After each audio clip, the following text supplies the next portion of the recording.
गायरान जमीन, शासकीय जमीन आणि निवासी अतिक्रमणाबाबत सरकारने मोठा बदल केला आहे. 25/2/2026 रोजी महसूल विभागाने नवीन शुद्धीपत्रक जारी करून आधीच्या जी-आरमधील काही महत्त्वाच्या अटी बदलल्या आहेत. विशेषतः पुणे आणि पिंपरी चिंचवडमधील नागरिकांसाठी हा निर्णय अत्यंत महत्त्वाचा आहे. मित्रांनो, 25 मार्च 2026 रोजी महाराष्ट्र शासनाने शासकीय जमिनीवरील 1 जानेवारी 2011 पर्यंतची निवास अतिक्रमणे नियमित करण्यासंदर्भात महत्त्वाचा जी-आर जारी केला होता. आता त्या जी-आरमध्ये सरकारने सुधारणी केली आहे.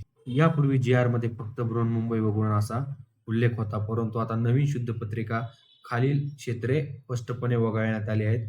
मुंबई शहर, मुंबई उपनगर, पुणे महानगरपालिका क्षेत्र, पिंपरी चिंचवड महानगरपालिका क्षेत्र म्हणजेच या शहरांमधील अतिक्रमणांना या जी-आरचा लाभ मिळणार नाही.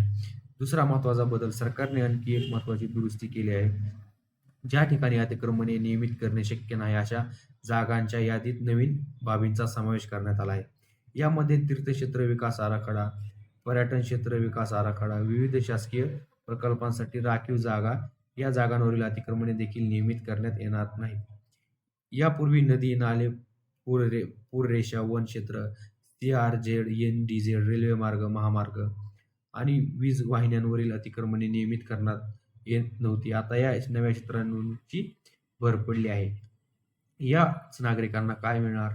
जर तुम्ही ग्रामीण भागातील शासकीय किंवा गायरान जमिनीवर 1 जानेवारी 2011 पूर्वीच्या निवासस्थानी अतिक्रमण बाबत माहिती शोधत असाल तर हा बदल जाणून घेणे आवश्यक आहे.